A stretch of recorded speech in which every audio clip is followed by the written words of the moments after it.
Welcome back to the Hearts Unleashed podcast. We're turning dreamers into doers. If you're ready to open your heart and take inspired action on your dreams, you are in the perfect place with wonderful people. Here's your host, dreamer, educator, and adventurer, Abigail Gazda. All right, welcome to the Hearts Unleashed podcast, where we are turning dreamers into doers. And I'm very excited to introduce you our special guest, Dr. Allison K.J.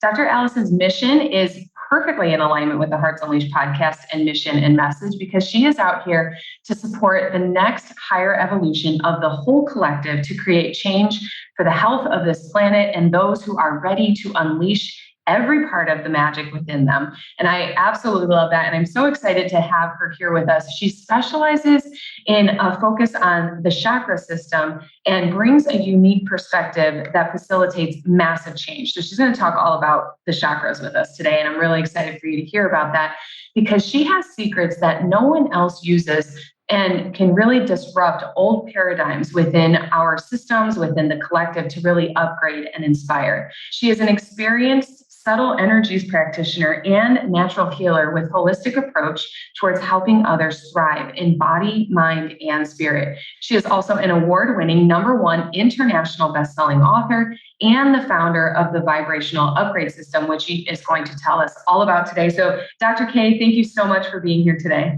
Hi, Abigail. I'm happy to be here. Yeah, this is awesome.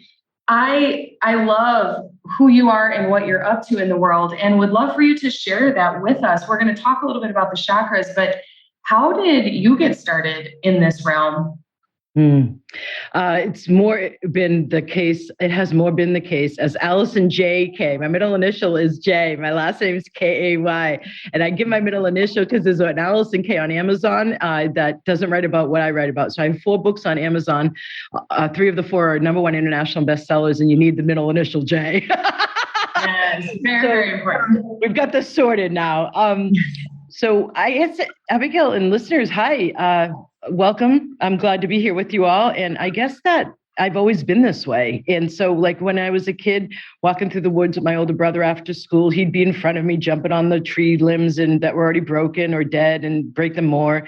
And I was connecting in with all the elementals and just always had this sense of interconnection of everything and open. And it was safe and okay to open and be open and receive, and that it was supportive inherently.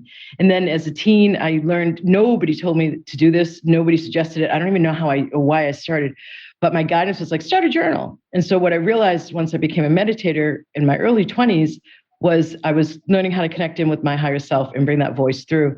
So fast forward, there's so much I could go into. The bottom line is I had a political career as my first career. I was in San Francisco to go for my master's in English literature. I had switched that major because I was originally a psych major, and after 3 semesters was horrified because they were just focusing on hard science and the wiring of the brain and applying it to like industrial psych and capitalistic purposes. And I'm like, you're not showing me how to be the happiest, most thriving version of myself or others. Yeah. No.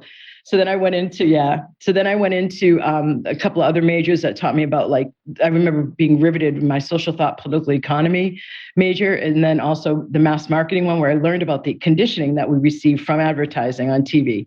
Yes. Yeah. So I ended up with English Lit as my major because it was a way to study humans, sociology and psychology and politics through an art form. And so I moved out west to go for my master's, but synchronistically, while I waited to get admitted, I got a job offer with a political organization that was electing people to both federal and state in California assembly who would write legislation to protect the environment. Not only who would vote yes, but would write it.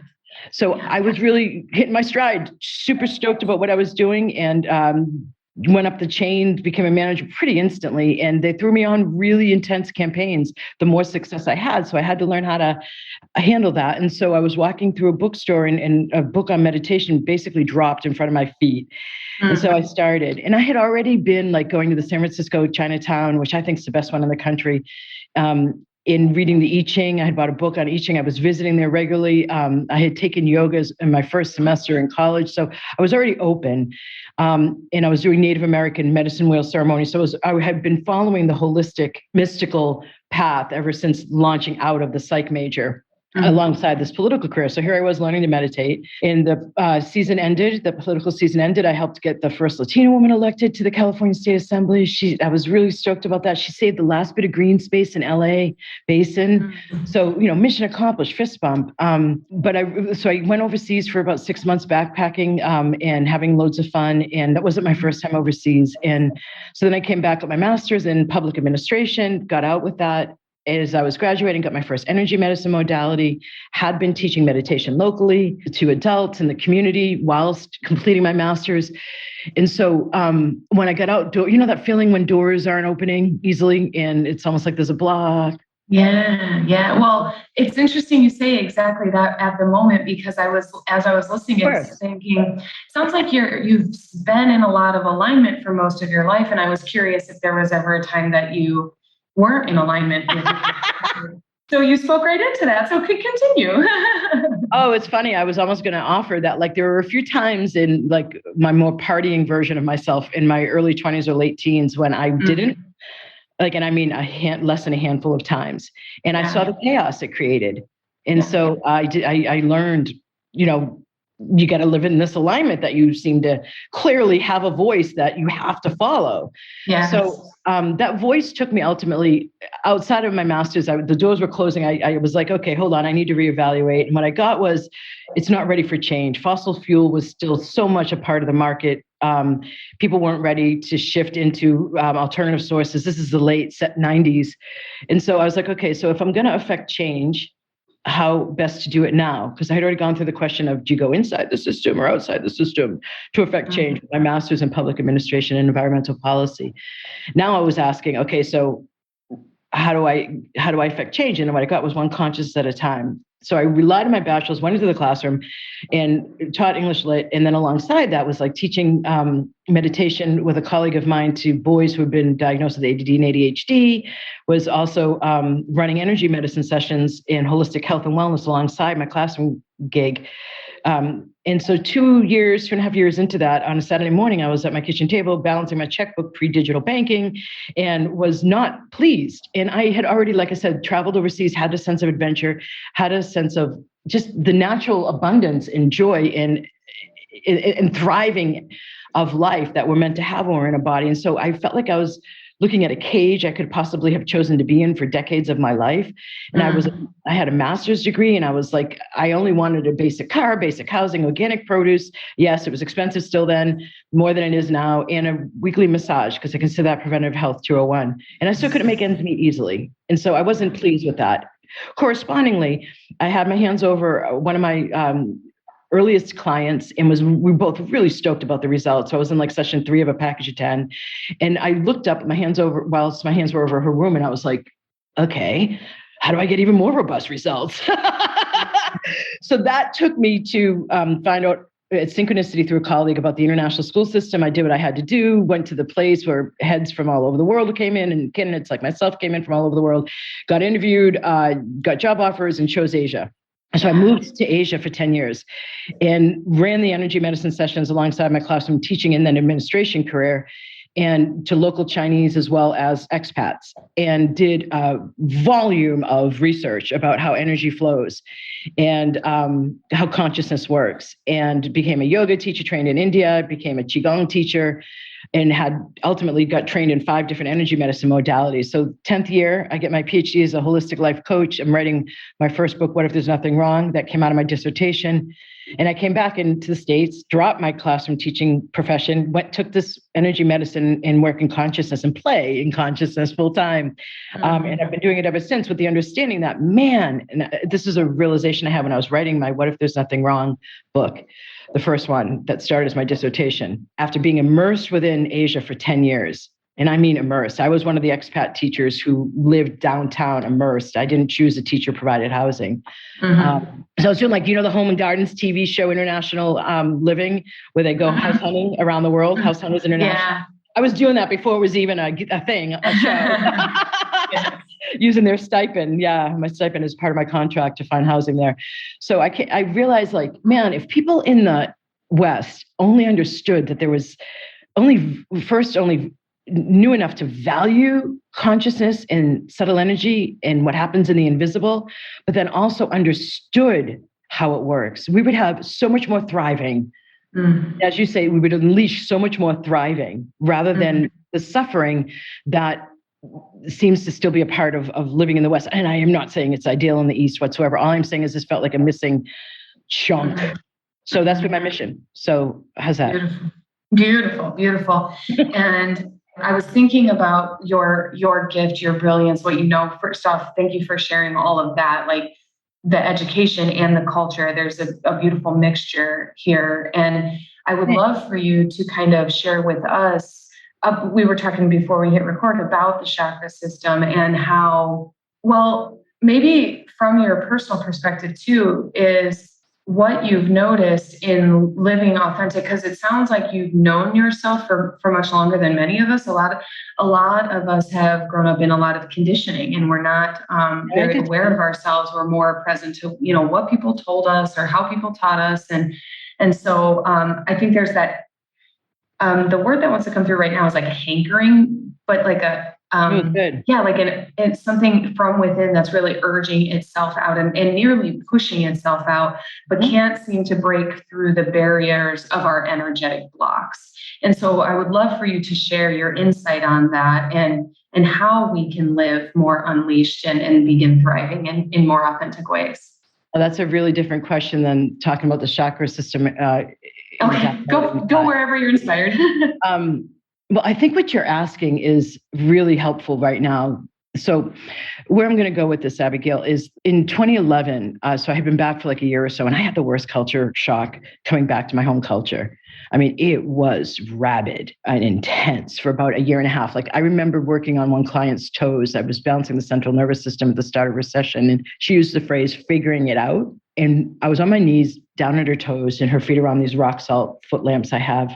And I remember like still having my fingers where they needed to be on her toes and like falling backwards, not literally, but it felt like that, to reach the person I would have been who would have said, figuring it out. It was so far away from who I had become, even though it's like such a common term and has been for decades. So there's a dominance. I love what you said too. Let me back up. You said something about have enough presence at the moment to know that something inauthentic was being presented to us, i.e. through our conditioning, for example. And that wasn't fun for my dad, for sure. My mom understood it a little bit more, but it just wasn't fun for either of my parents because as a teen, because I was aware of, and I was present to. Thank you for the reflection. It was very valuable. Thank you. And what was required of me, thank you, was to rebel against their plan for what my life should look like. And so it showed up as a fierce teenage rebellion at times because I had to listen to my voice, and I fought for that. And I mean, I have a loving, beautiful family and great relationships with them all. So it's not like, that kind of trauma and drama, but it was definitely, I have to follow this voice. You cannot tell me your worldview. It will not work. And it was just a no. That's really impressive because that's where a lot of us lose our way, is we listen to our elders or we think people know us better than we know ourselves. And your inner authority, your internal compass is really strong. It is. And Abigail, I feel like it might give more value. I will get to the chakras, but I feel like it might give more value if we go with this because you brought it. Yeah. So that's courage.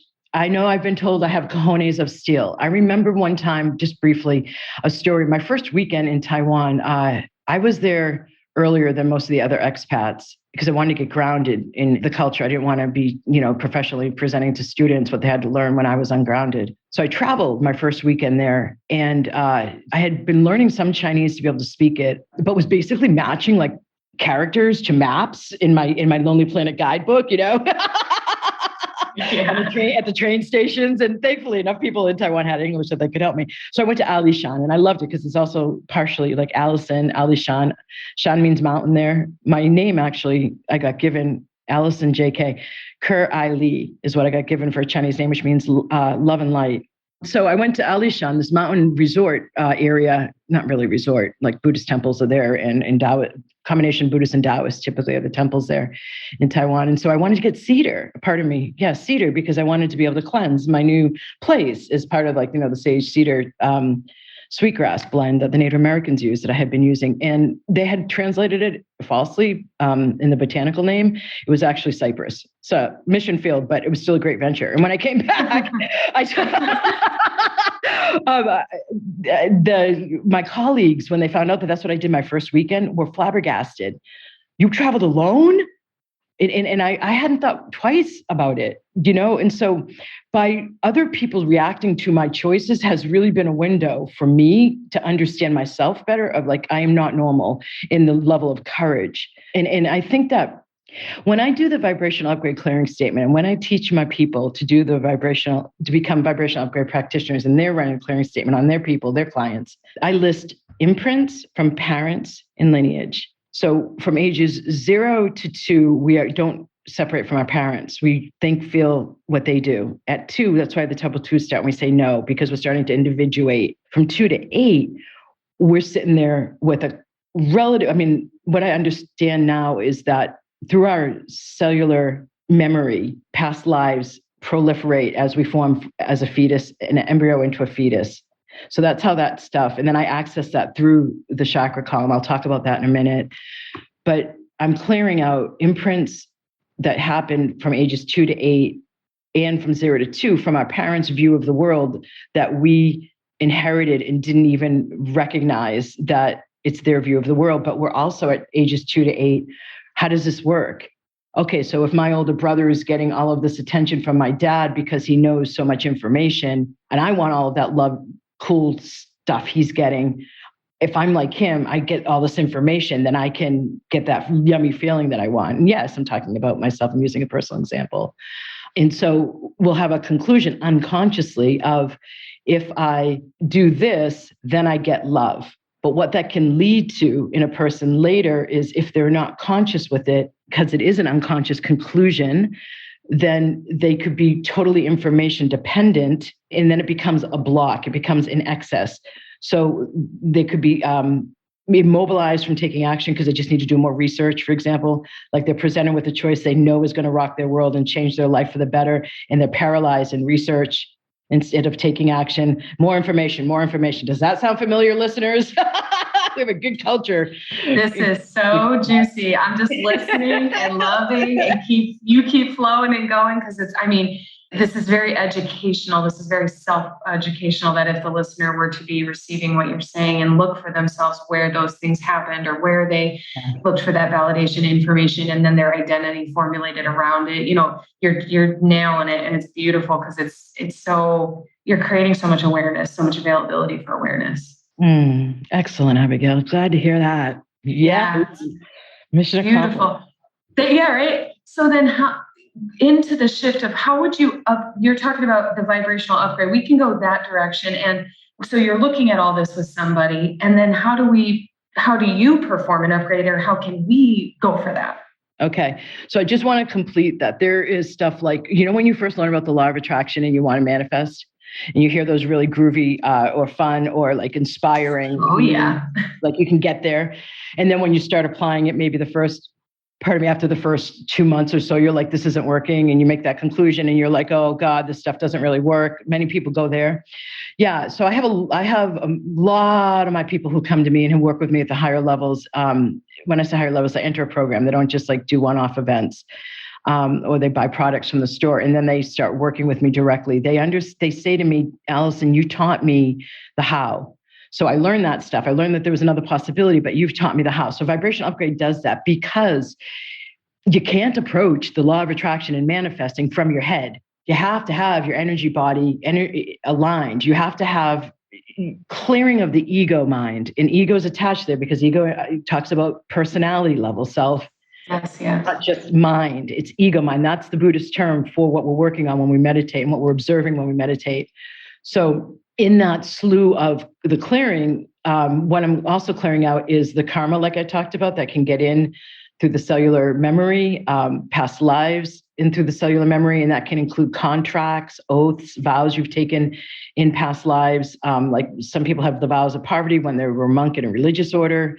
Then there's trauma and its ensuing unconscious conclusions. Trauma has to go into the subconscious, so it locks down, depending on its topic, relates to a certain chakra. Every chakra corresponds to much, including the body area it's located in. So that body area could be chronically tight, because chakra means wheel in Sanskrit to English. It's supposed to be turning. So if we have any of these things and more that I haven't listed, like conditioning, all those unconscious conclusions. So also here's another one that will really free up a lot of people. You know, when you learn to drive and you say, put the car in reverse, put the car in drive, put foot on brake, blah, blah, blah. Mm-hmm. You don't do that anymore, right? Right. No instructions. You just get it and go. Right. So that goes into the subconscious. So we have a storehouse back there. And so the stats are 85% of our daily choices are made from that place that stores what we already know.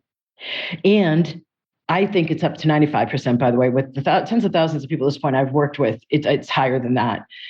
And the implication is we're going through our lives repeating the past. And then you add to that the nature of the ego mind. It was given to us to be able to navigate the physical plane.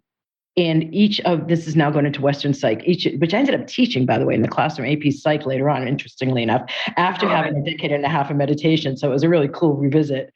Our five senses have thresholds, so we don't go crazy, sensing more than what we can handle, because there is a lot more to sense. If you could see a lot more, hear a lot more. So as you open, it happens gradually, slowly. As a meditator, you're expanding your consciousness so you can handle more. So those thresholds reduce a tiny bit. But the bottom line is that the nature of the ego mind is to keep us protected, to safely navigate the physical plane. And it doesn't like the new, and it doesn't like the unknown. Lions and tigers and bears, oh my, do I go into fight or do I go into flight? The whole adrenal cortex system is based upon this premise of the ego mind being given to us to navigate the physical plane safely. It's a good tool. It's just been used in excess in the West. And so everywhere, I don't mean to just nail the West, because the East has its own gig. It's just different. So when we're going through our day-to-day, we're making choices that are mostly repeating the past, and we're geared to that. Our system's designed to reinforce that, to keep us safe. Yes. So if you're sitting there wanting to use the LOA and manifest something and focus on your desires, your mind may be woohoo, but your field, your subconscious and unconscious are still locked in the I'm wanting, let me go at it this way. People who are rich don't look in a mirror and affirm using an affirmation, I am wealthy. They may look in a mirror and flip their hair and be really, digging their parents and their new gigs because they can afford these really outrageous clothes.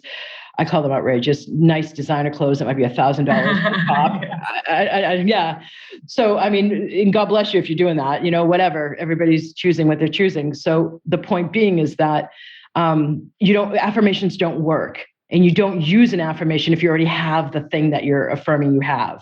You just I don't look in the mirror and say, I have blonde hair because I want to make my hair, I have blonde hair. I don't need to affirm it. There's another part of us that manifests. There's another part of us that blocks manifesting. We can't do it from the mind. So clearing has to happen. And every chakra is what you could consider a city hub, urban center. And you know how every city has loads of interstates and highways and side roads and routes to get to it, and railroad tracks and airplanes.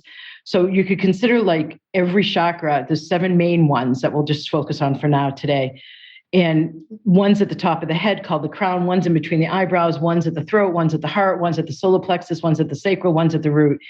And each of them is meant to turn as a wheel, vital life force energy, or chi, or ki for those who do Reiki, or prana for those who do yoga. Vital life force energy is meant to turn in that region of the body, because a chakra is the intersection of mind, body, and spirit. So it's a major hub. And it's also where, through the spirit, I can connect in with the karma, the past lives. And then the mental part is all the levels of consciousness I have already talked about, right? So you're conscious, what you're consciously aware of. So when you're observing your mind in meditation, most of that 30-minute meditation, you're only observing your conscious thoughts.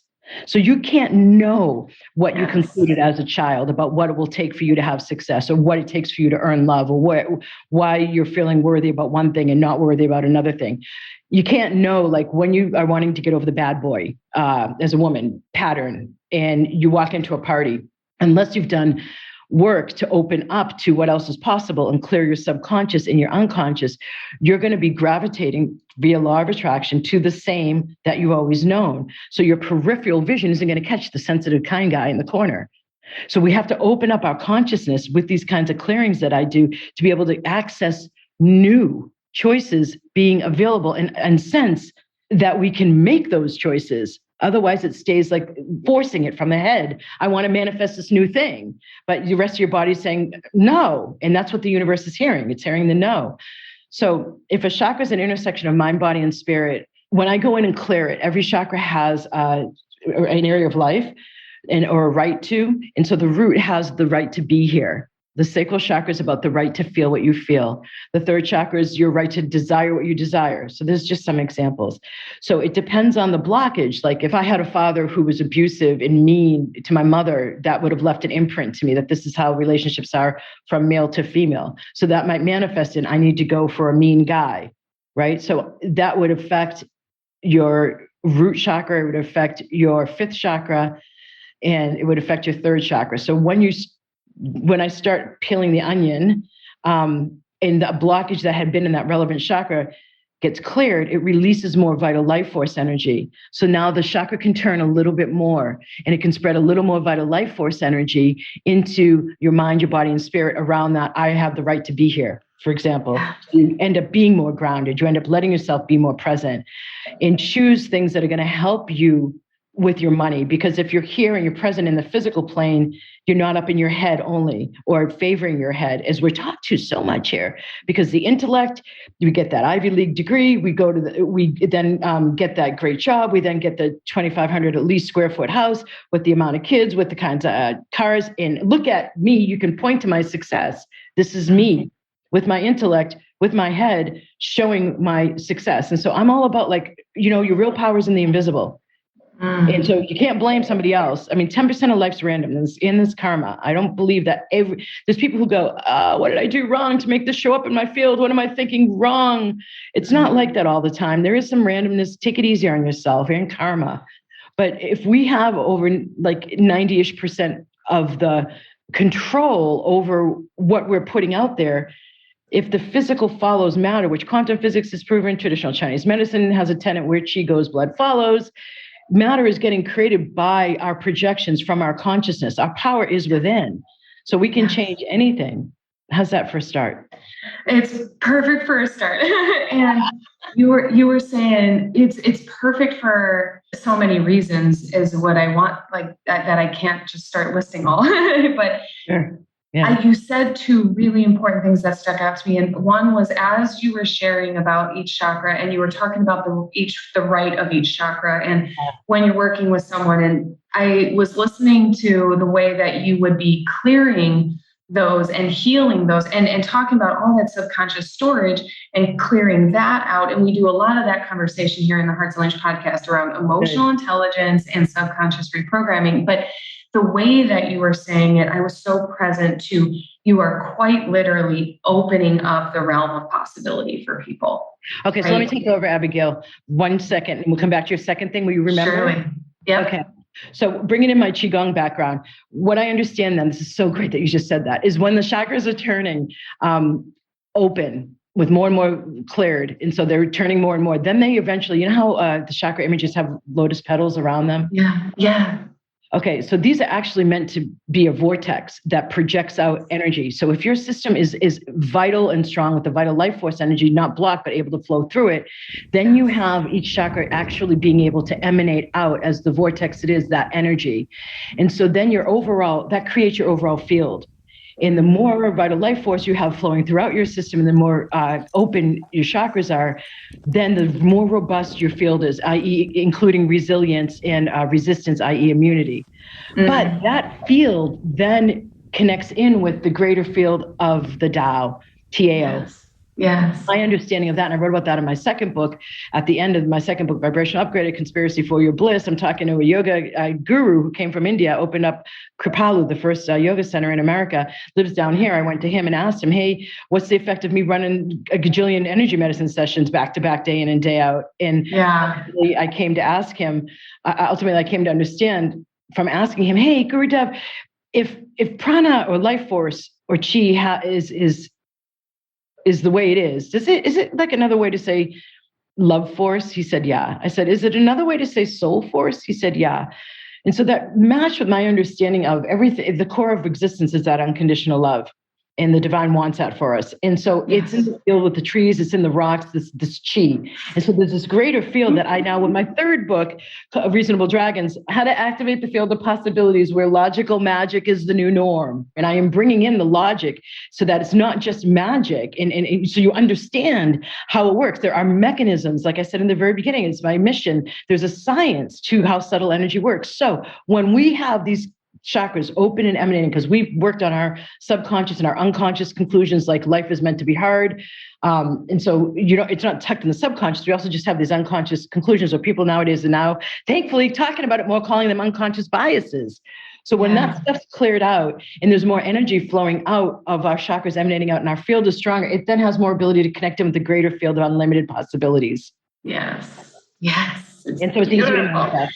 And it's all that allness. It's all that oneness. And I appreciate it. And that actually does lead into what I'm so grateful you mentioned about how our ego mind is a survival mechanism, but really for our safety and for our sanity, right? Because I cannot tell you how many clients will say, how many times I've heard through the years, I wish I knew more. I wish I had access to more. I want it all now, and it's like you would literally spontaneously combust if you could sense it all right now.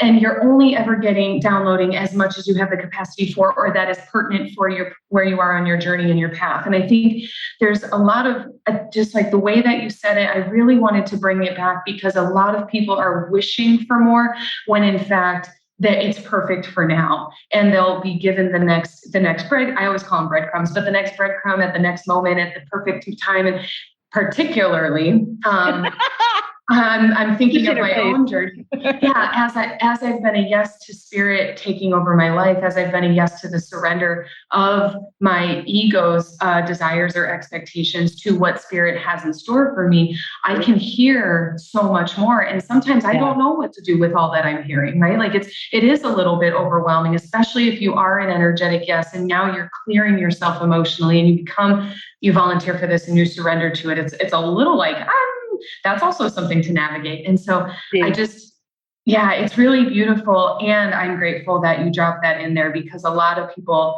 it's ego. Are trying to accelerate faster than natural. Well, it's being driven from the ego, which is more faster. Like even like what I'm doing, I have a 6-figure business, man. And it's great. And I love it. And, I'm working with these great people that are beautiful.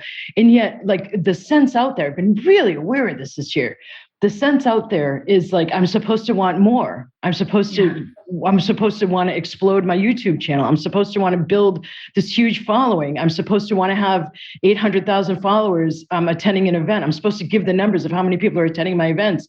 It's like, no, that's ego.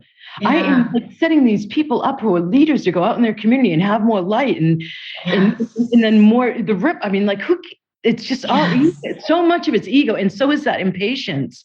It's just, you're getting like, there's that saying, what is that saying? Like you're actually being protected by some things not happening. Yep. Which is such I think that for many, our life, the journey, the lesson of this lifetime is patience. Because we're the information age, the technology age, there's much more instant gratification. Totally. However, spirit doesn't, I know it's like that in the 5D, but we are not in the 5D. We are, for as long as we've got bodies, we are operating with the physical realm. We're operating with the concrete. We have to honor the mechanisms of this realm, and we can learn to work with it and manage it, but not by bulldozing it. And so I think this is a big lesson in patience and grace.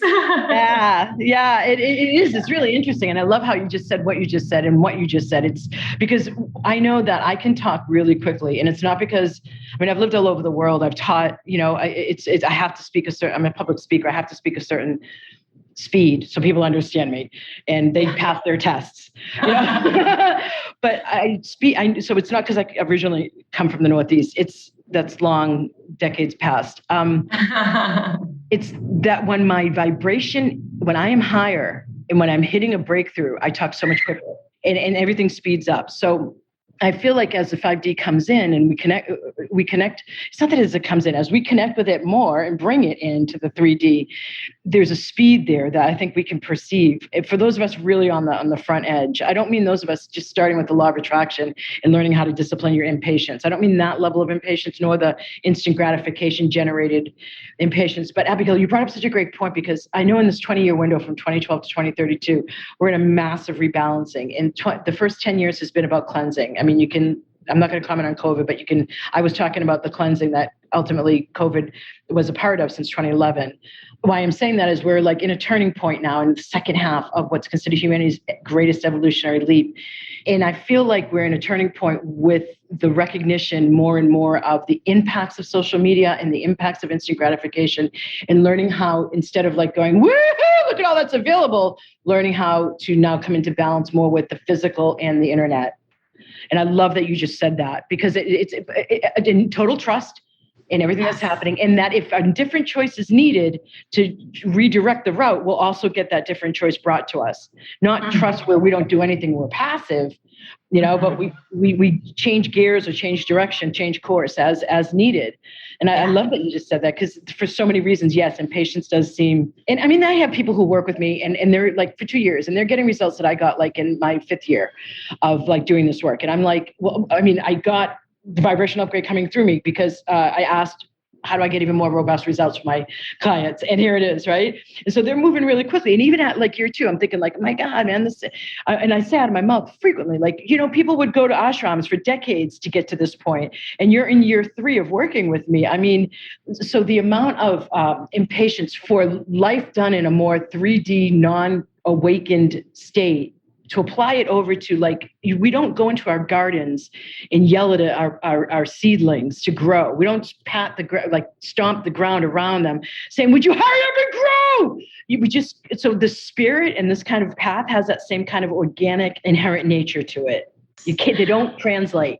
And I love that you point out, like, that's so ego, the desire for it to happen fast, or the pace and maybe the measurements of success or the measurements of enlightenment, because even God's spirit, right, is so patient because there's this whole timeline. There's this it's eternity. I'll be here, all right, whenever. And so it's all just so beautiful. And speaking of I'll be here and time being endless, is I'm pretty sure we could jam out for hours and hours. Yeah. And we are going to start to wrap it up because this has been so brilliant, but I really think it's so potent too. There's a lot packed into this conversation. So I just really want to thank you for being here with us and imparting some of your knowledge and your brilliance and your light and love. How did you say light and love in was it Taiwan? Well, my name, I Li. I is love and Li is light. I love it. So thank you for being that here with us today. Thanks, Abigail. It was a joy. I really love jamming out with you. Really great. This is great. Yeah, I look forward to staying connected and I look forward to our community being able to connect with you. So how can someone who loved this conversation, would love to work with you in some capacity, how can they get your books and meet you and learn more? Okay, on Amazon, it's Allison with 1 L, J, middle initial, K-A-Y, last name. My website is that same spelling, or vibrationalupgrade.com. There is a free Facebook group, Vibrational Upgrade, if you check that out. And then if you want to know how to work with me, go to my website, vibrationalupgrade.com, and click on where it says work with me. That's wonderful. What a concept. I love it. I think that's the best tab there is. And so thank you. And hearts, I hope you got exactly what you needed from today's conversation. And also, if you want to meet Allison, work with Allison, join that free Facebook group by Vibrational Upgrade, and be sure to head to the show notes at heartsunleashed.com, where you can click on all of the links that will lead you directly to Allison. So thank you for tuning into the Hearts Unleashed podcast, where we are turning dreamers into doers. We love you. Thanks for tuning in to the Hearts Unleashed podcast. We hope you found all the inspiration that you needed today and that you use it to take the next inspired action on your dreams. If you love the show, share it with a friend. We love spreading the love. For more information, to listen to more episodes, or to shop Hearts Unleashed, visit us at heartsunleashed.com. See you next time, Hearts.